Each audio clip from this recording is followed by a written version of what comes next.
Hello my friends, so today I want to talk to you about different water-based paints and primers for airbrushing and how to apply them correctly. But before we get there, we start with an overview of water-based primers and paints, so let's start right away. So let's talk about primers first. Primers for airbrushing are specially formulated paints that are applied to the surface before painting to enhance the adhesion and durability of the paint, because they can help to unify different materials into a smooth surface. Also they help prevent problems such as chipping, peeling or cracking. Airbrushing primers can come in a variety of formulations. Water-based primers are normally acrylic polyurethane based. These primers can be used on a variety of surfaces such as metal, plastic or resin. They are mostly ready to use and can be used and sprayed on directly. Also they come in many different colors. Please note it is important to choose a primer color that is appropriate for the other paint being used and the desired final result, because the color of the primer has a significant impact on the final outcome of the paint job. My favorite primer is the one-shot primer from Airbrush because it has very good self-leveling properties. So now let's move on to the water-based acrylic colors. There are colors that are specifically designed for airbrushing and already ready to use, like Vallejo Model Air and Airbrush Acrylics. These colors are pre-thinned and ready to use, and they have a finely grown pigment and a special formula that makes them easy to use with. And then there are water-based paints such as Vallejo's Model Color line, aka 3rd generation paints and ICM paints, which still need to be diluted before airbrush use and may not have such fine pigments. Of the colors mentioned, however, this pigment issue may only apply to the Model Color line, since the other colors mentioned were also developed for airbrush use after dilution. Now that we have gotten a brief overview of water-based primer products and colors, we move on to the proper application of primers. But before we start airbrushing, also here the note that despite the non-toxicity of water-based paints, we need a mask with the highest particle protection level because of the fine dust during airbrushing. In this case, I will show the correct application of one-shot primer from Airbrush. First, you should have prepared the surface of your model by cleaning and sanding it if necessary. Then, it is important that the primers as well as colors are well shaken, since for a good result the colors must be uniformly mixed. Then, fill the primer directly in the airbrush paint cup. It may seem irrelevant, but it is important to keep the cup closed from the feeder, so the paint does not dry in the airbrush. This simple trick is effective and increases the working time without clogging. After you checked if your air pressure is right, test spray the primer on a sheet of paper to check if everything works as desired. If everything works fine, apply the primer to the surface of your model in thin, even layers. Hold the airbrush approximately 15 to 20 cm away from the surface and move it in a smooth continuous sweeping motion, as I do here with this demonstration model, which I quickly hammered together before. As you can see here, it looks like as if the orange peel effect has occurred. I've noticed that this is often how water-based primers and acrylics look at first, because this happens especially at low air pressure and when the paint has not dried directly on the surface. But don't worry, as soon as the paint has dried, it has leveled out. As I promised, we got a flawless perfect primer layer with no flaws, which wraps around all the details of the model perfectly. Lastly, I would like to briefly show how to sand and polish water-based primers. To do this, take very fine sandpaper or sanding sponges from 800 grit and moisten the area to be sanded. Then sand until the desired result is achieved. It is important that the primer has had at least 1 day to dry before sanding. Here I sand Vallejo primer, which is said to be rubbery, but as you can see it sands well when it had enough time to dry. Now I want to move on to showing the proper application of ready-to-use paints such as Vallejo Model Air and Airbrush paints. Here I use Vallejo Model Air. If you are working at normal temperatures between 15 and 22 degrees Celsius and you want to apply base colors, you can simply use Model Air colors without further thinning. If you work in a hot environment or with low air pressure, it makes sense to use these products, but I will come back to that later.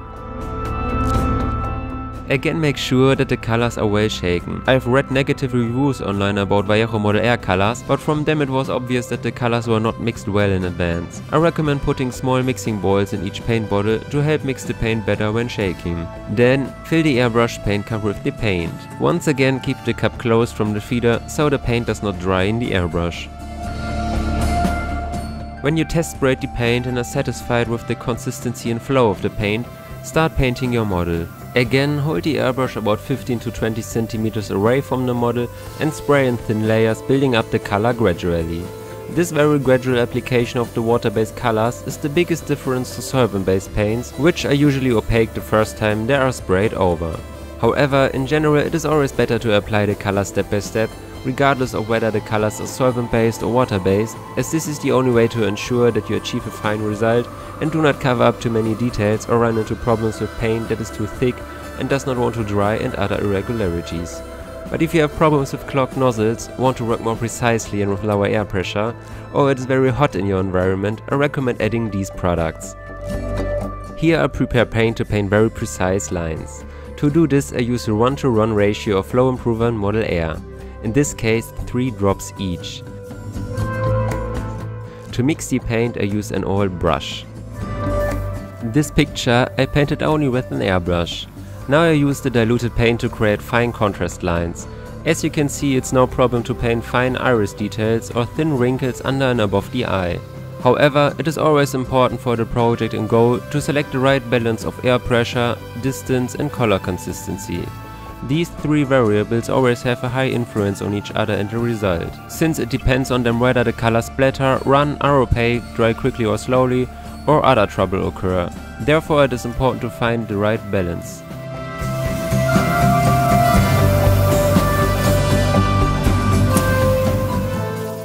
With the good dilution of the colors, you can also paint on models fine lines or a cloudy pattern to create a surface with depth.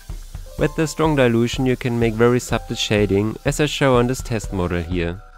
After showing how to use ready-to-use products for base coats and adapt them for other applications, I will now show how to airbrush acrylic paints such as Vallejo Model Color, ICM paints and AK 3rd generation acrylics that need to be heavily diluted before they can be used for airbrushing. To dilute the colors we need the right products. Here I have for example AK acrylic thinner, Vallejo thinner and VMS thinner.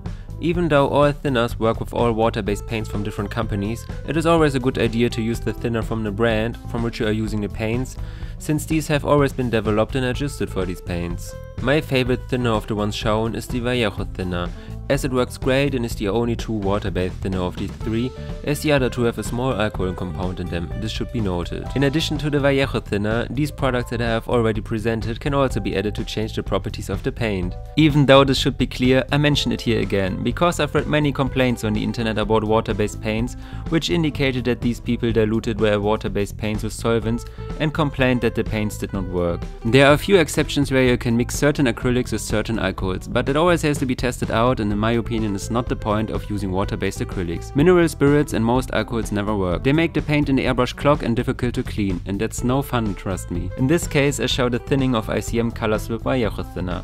The ICM colors are an example of water-based acrylic paints. Vallejo Model Color, Amomic, AK 3rd generation acrylics and other water-based acrylic paints can be used in the same way. The amount of thinner you need will depend on the desired consistency of your paint. My goal here is to thin the paint for a base coat. To do this, I fill thinner directly into the cup of my airbrush. The goal is usually a 1:1 mixing ratio, but whether the consistency fits must always be decided individually. Then I always add a few drops of Flow Improver to the thinner. To mix the paint directly from the paint pot with the thinner in the cup, I use an old soft brush again. With the brush head I can pick up the paint and mix it directly in the cup. Moreover, with the brush you can test the flow of the paint on the sides of the cup by letting it run down the wall. As soon as you have a feeling for a good paint consistency, you can assess how well the paint has been thinned so far. As always, test the color first before applying it to the model. When you're ready to start painting your project, again apply the paint in thin layers. This will help you to achieve a smooth even finish without any drips or runs. Start with a light coat and build up the color gradually. As can be seen, the diluted paint can be applied perfectly, without bumps on the surface and problems such as clogging.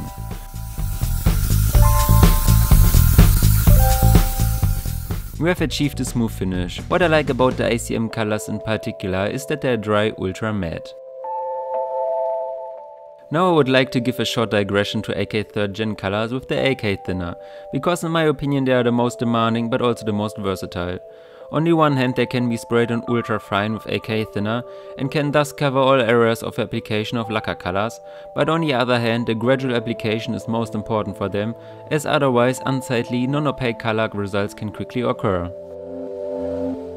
The colors are thinned in a 1:1 ratio, just like with the Vallejo thinner.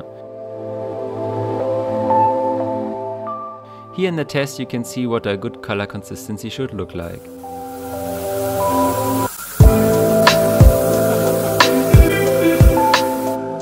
As you can see, the result after gradual application is very good.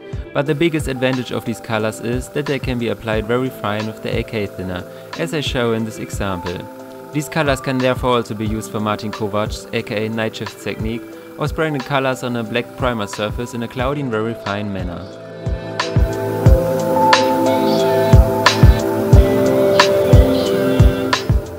Now that I've shown how to apply and thin different water-based primers and paints in different ways, I'll show how to clean the airbrush after spraying water-based paint. The first step to cleaning water-based paint from the airbrush is to take a cloth and wipe the remaining paint out of the cup. Then you fill tap water into the cup of the airbrush.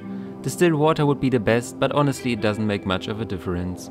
Then you open the paint flow to the maximum and increase the pressure so that all residues from the airbrush can drain off as well as possible.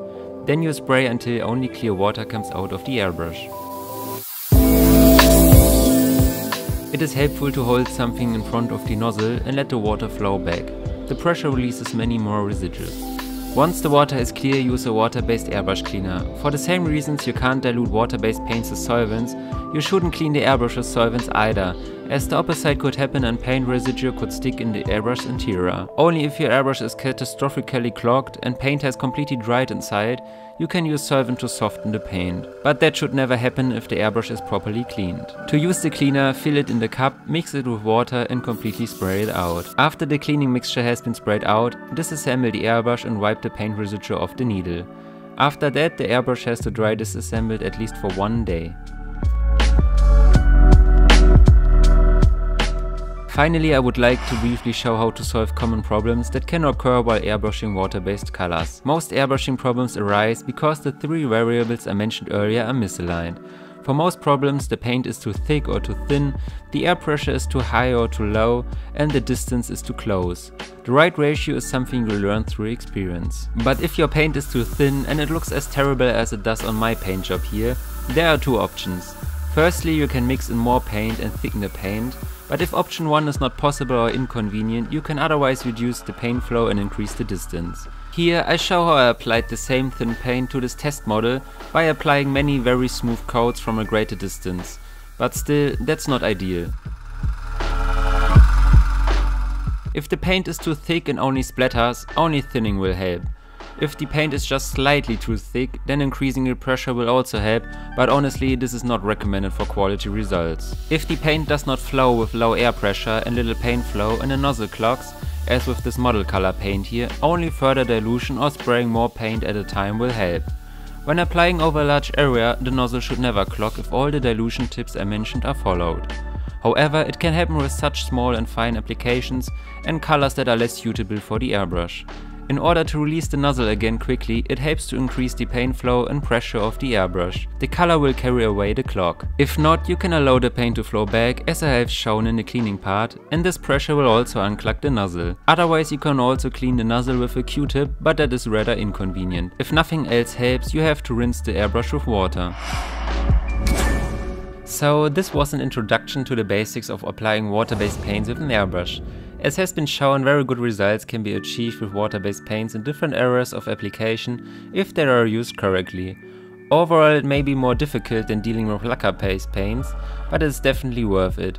If you are still not sure whether you want to try water-based paints, I recommend you my last video in which I presented 6 advantages of water-based paints. I hope for you this video was interesting and maybe helpful. If you have any questions or comments, feel free to leave them below and don't forget to like and subscribe for more content like this. See you in the next video.